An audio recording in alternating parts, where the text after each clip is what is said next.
Hello students, welcome to the class.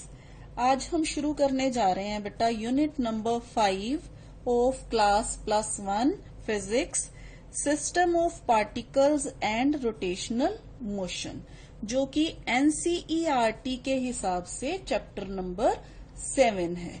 तो बेटा system of particles and rotational motion start करने से पहले हम डिस्कस करते हैं बेटा हमारे लास्ट चैप्टर में।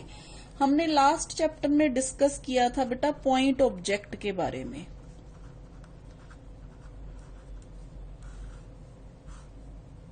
पॉइंट ऑब्जेक्ट जिसकी कोई डायमेंशन नहीं होती, कोई साइज नहीं होता। हम जिस बॉडी पे फोर्स लगाते हैं, जो भी बॉडी है जो वो कर रही है, मूव कर रही है, हमने क्या माना था? हमने ये माना था कि ऐसी बॉडीज जो है वो पॉइंट ऑब्जेक्ट है। ठीक है, यानी कि हम फोर्स जो भी लगा रहे हैं, हम ये सोच के लगा रहे हैं कि हम किसी एक्सटेंडेड बॉडी पे नहीं, किसी पॉइंट ऑब्जेक्ट पे फोर्स लगा रहे हैं। इस चैप्टर में हम डिस्कस करेंगे बेटा extended body. Now what is extended body? Extended body means bodies of finite size, जिनका एक डेफिनेट साइज और शेप होती है। ठीक है, तो ये जो बॉडी होती है ना बेटा, ये सिस्टम ऑफ पार्टिकल्स होती है। मीन्स जैसे हमने पॉइंट ऑब्जेक्ट में सिर्फ एक पॉइंट कंसिडर किया था, तो यहाँ पे क्या है, एक बॉडी है जो वो बनी हुई है बहुत सारे पॉइंट्स को मिला के। ठीक है, जैसे मान लो बेटा मेरे पास ये डाइस है, इस डाइस पे मैंने ये कितने सारे पॉइंट्स लगा दिए है ना। अगर मैं इसको और छोटे कर दूं तो ये और छोटे पॉइंट्स हो जाएंगे। एक्चुअली ये क्या है, एक बॉडी ऐसी है जो बहुत सारे पॉइंट्स को मिला के बनी हुई है। तो बेटा ऐसी बॉडी को हम क्या कहते हैं? हम रिजिड बॉडी भी कह देते हैं। ठीक है, तो रिजिड बॉडी हम पहले इसमें पढ़ेंगे। रिजिड बॉडी क्या? A body is said to be rigid if it does not undergo any change in its size and shape. जैसे मैं इसको अगर प्रेस करूंगी या इसको खींचूंगी तो इसके साइज और शेप में कोई चेंज नहीं आएगा। ठीक है, ऐसी बॉडी को हम क्या कहते हैं? Rigid body. So beta, body is said to be rigid if it does not undergo any change in its size and shape. However, large the external force may be acting on it. और सबसे बड़ी बात बेटा इसमें जो याद रखने वाली है वो ये है, and the distance between all pairs of particles of such a body do not change. जैसे मान लो बेटा मेरे पास ये एक रिजिड बॉडी है, मैंने इसके ऊपर कोई 2 पॉइंट्स है जो मार्क कर दिए। ठीक है, मान लो यहाँ पे 2 पॉइंट्स मार्क किए हैं। अब मैं इस बॉडी को चाहे ऐसे रोटेट करूं, चाहे इसको ऐसे ट्रांसलेट करूं, चाहे इसको जैसे मर्जी घुमाऊं, तो ये जो 2 पॉइंट्स के बीच में डिस्टेंस है ये हमेशा क्या रहेगा? सेम रहेगा। ये डिस्टेंस नहीं चेंज होने वाला, चाहे मैं इसको जैसे मर्जी इधर से इधर मूव करती रहूं। ठीक है, तो ये है बेटा रिजिड बॉडी की पहचान। Now beta, let us discuss what kind of motion can a rigid body have. Let's have a look on this beta. ये हमारे पास एक डाइस है, हम देखते हैं कि ये डाइस है जो वो कैसी कैसी मोशन उसकी हो सकती है। ठीक है, कितनी काइंड की हो सकती है। जैसे फर्स्ट हम डिस्कस करेंगे बेटा ट्रांसलेशनल मोशन। ठीक है, ट्रांसलेशनल मोशन ये कैसी मोशन होती है बेटा? देखो मान लो बेटा मेरे पास ये डाइस है, इसको मैंने इस सरफेस के ऊपर स्लाइड होने के लिए रख दिया। ठीक है, इसको मैंने थोड़ा सा ऐसे किया, ये क्या नीचे स्लाइड हो। अच्छा, जब ये स्लाइड हो रहा है बेटा तो आप नोट करोगे कि जिस वेलोसिटी से ये वाला पॉइंट मूव कर रहा है ना, सेम इसी वेलोसिटी से ये वाला पॉइंट भी मूव कर रहा है। ठीक है, तो इसका मतलब ये है कि जितने भी पॉइंट्स है बॉडी में वो सारे सेम वेलोसिटी से मूव करते हैं जब हम बॉडी को कहते हैं कि ये ट्रांसलेशनल मोशन में है। ठीक है, तो in translational motion we can say that all particles of the body have the same velocity. ठीक है, तो ये होगी बेटा translational motion. So beta all particles of the body have the same velocity और ये हमने इसको ऐसे शो कर सकते हैं। ठीक है, इसके बाद बेटा हम देखेंगे दूसरी जो मोशन है वो है रोलिंग मोशन। रोलिंग मोशन कौन सी होती है बेटा?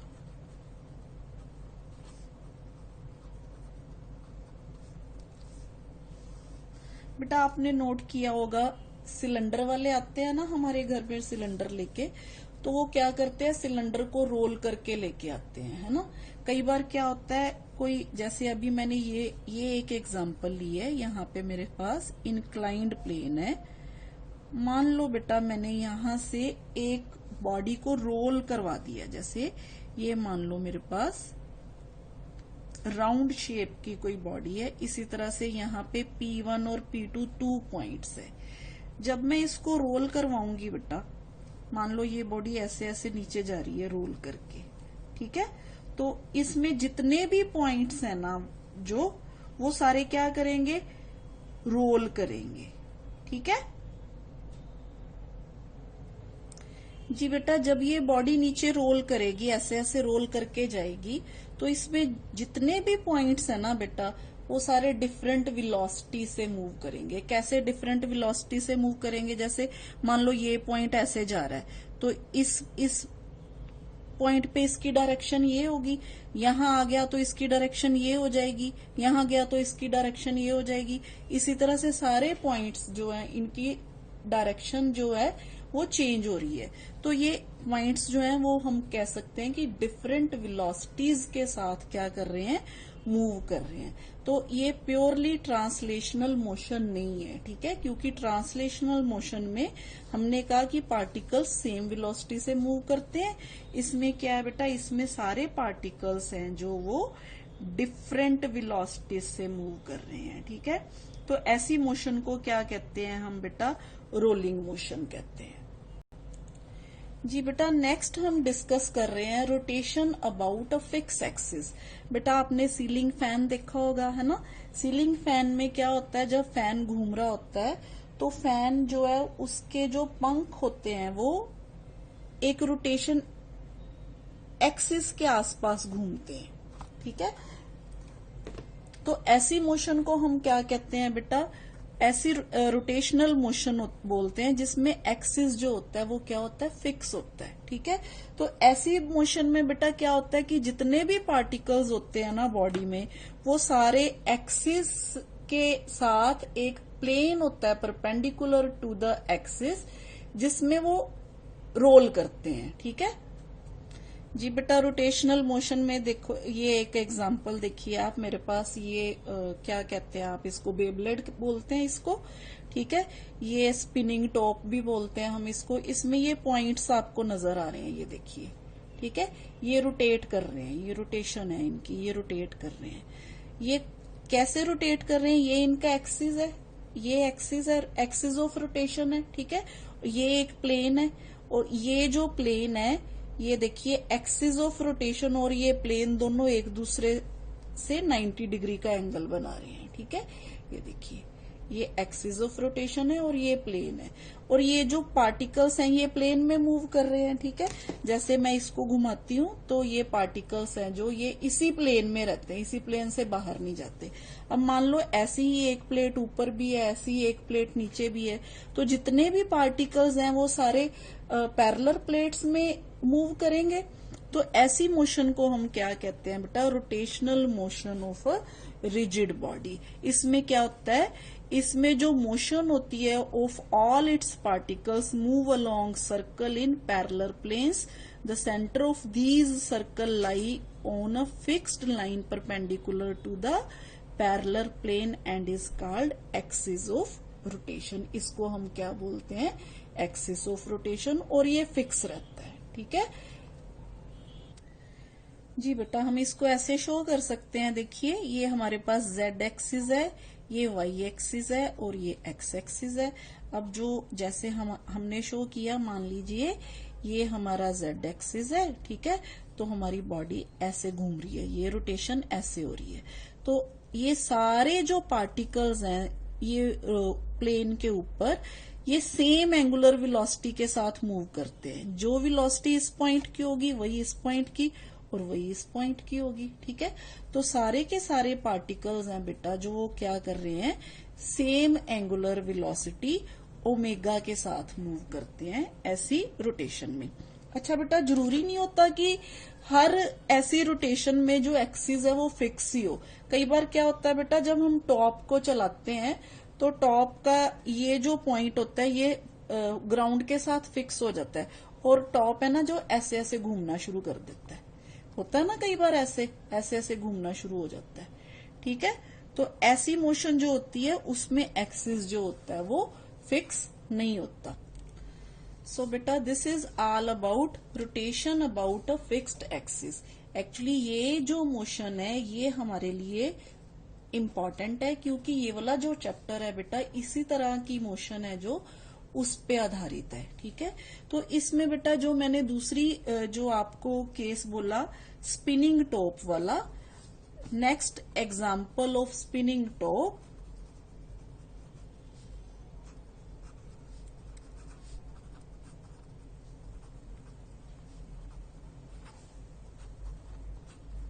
जी बेटा इस केस में जो है हमारे पास जो एक्सिस है वो बॉडी का वो फिक्स नहीं रहता। ठीक है, तो आप लोग बेब्लेड या टॉप तो चलाते ही होगे, तो आपको ये चीज है जो आप अच्छी तरह से समझ जाओगे। ठीक है बेटा, जैसे ये देखिए ये हमारे पास ये एक्सिस है, मान लीजिए ये हमारे पास टॉप है, ये टॉप का पिन है, ये ऐसे होता है ना वो, ये गोल गोल सा ऐसे जाके ये ऐसे घूम रहा है, तो ये इसका एक्सिस है, ये एक्सिस के आसपास घूम रहा है, पर घूमते घूमते ये क्या कर रहा है बेटा, ये इस एक्सिस के आसपास ऐसे ऐसे चक्कर लगा रहा है, ये ऐसे ऐसे, ये कोन की शेप बनाता है। ठीक है, ये देखिए ऐसे, कभी ये इधर जाएगा, कभी इधर, कभी इधर, कभी इधर, पर इसका जो ये वाला एक्सिस, ये जो पॉइंट है ना ये क्या रहेगा, फिक्स रहेगा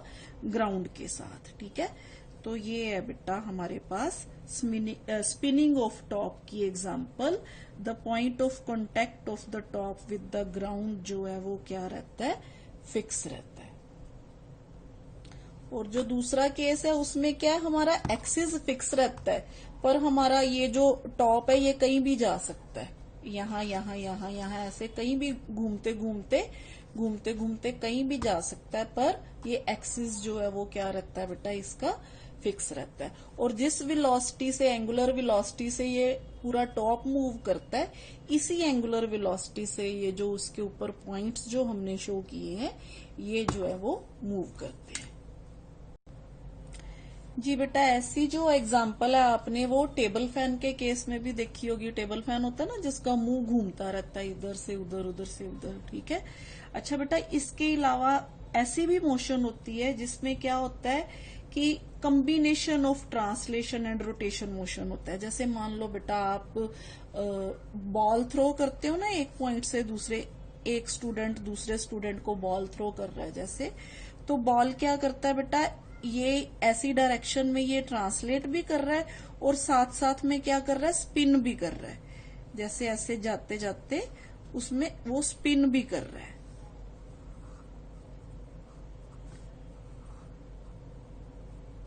तो ऐसी मोशन को बोलते हैं बेटा motion of a rigid body which is a combination of translation and rotation. साथ साथ में वो रोटेट कर रहा है और साथ साथ में वो क्या कर रहा है, ट्रांसलेट कर रहा है। ठीक है, from one point two another point.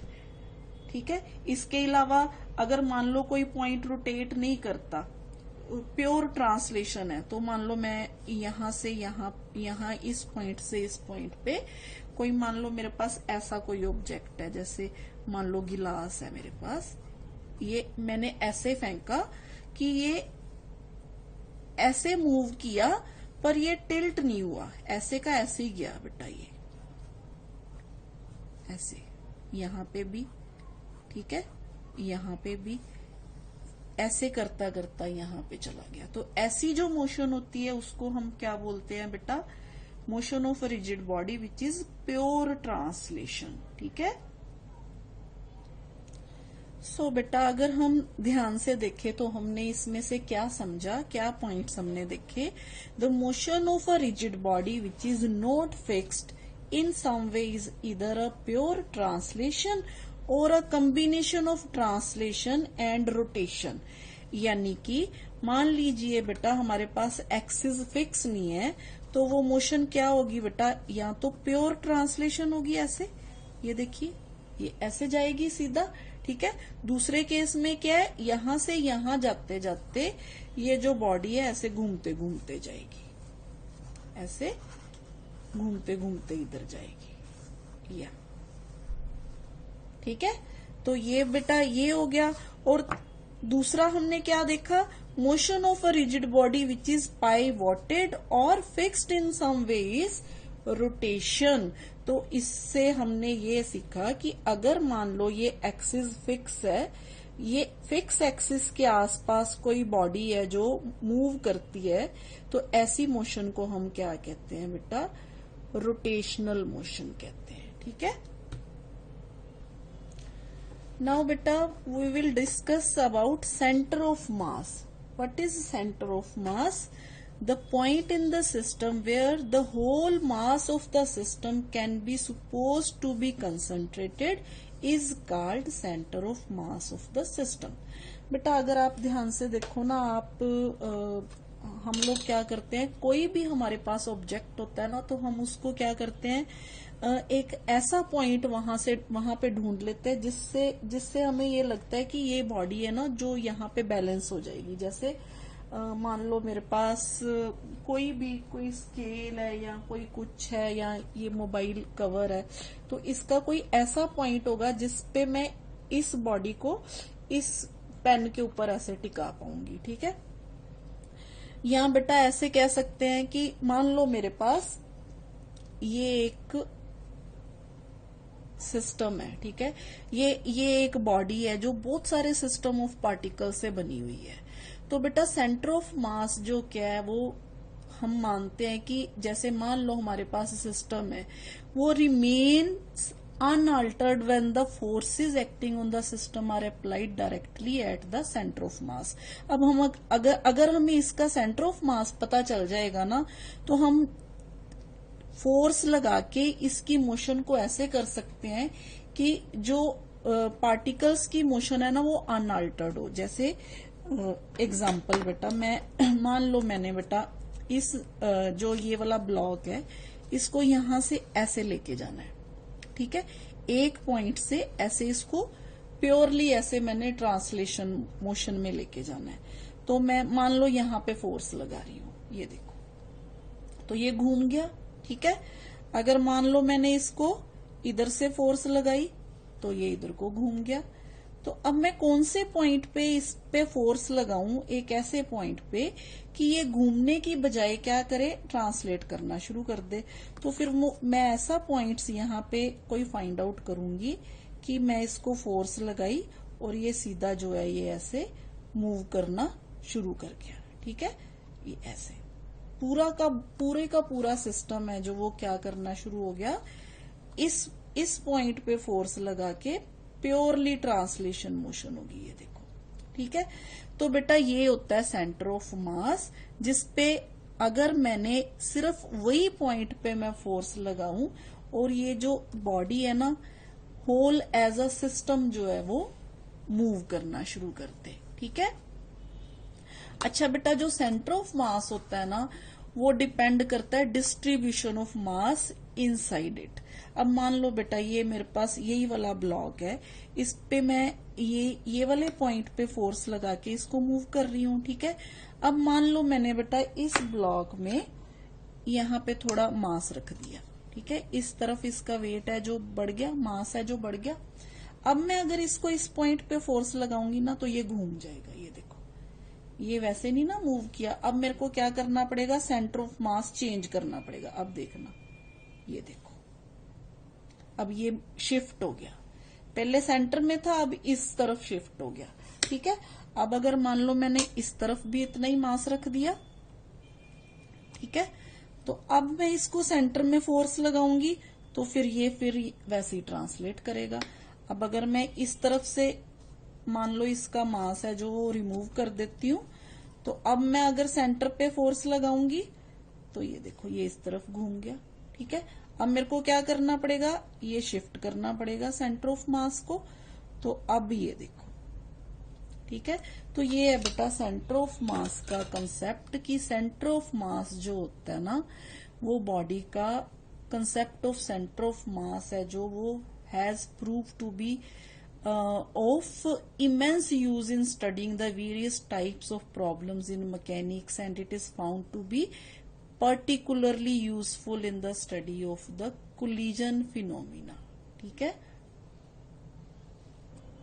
सो बेटा इस केस में हमने देखा कि अगर मैं इस बॉडी को बहुत सारी फोर्सेस लगा के ये ऐसे मूव कर सकती थी, ठीक है, ये भी हो गया, मान लो एक और फोर्स होगी तो ऐसे मूव कर सकती थी, पर मैंने बहुत सारी फोर्सेस लगाने की बजाय क्या किया, मैंने एक सेंटर ऑफ मास ढूंढ लिया जिसपे मैं सिंगल पॉइंट पे फोर्स लगा के सेम जो मोशन है इसमें प्रोड्यूस कर पा रही हूँ। ठीक है, तो वो वाला जो पॉइंट है बेटा, जो सिंगल पॉइंट मैंने ढूंढा, उस पॉइंट को मैं क्या कहूंगी, सेंटर ऑफ मास कहूंगी। आई होप बेटा आप ये जो कंसेप्ट है ये समझ गए होगे सेंटर ऑफ मास का। नेक्स्ट बेटा हम जो लेके आएंगे वो सेंटर ऑफ मास से रिलेटेड जो और डिटेल में पढ़ेंगे। ठीक है, थैंक यू बेटा।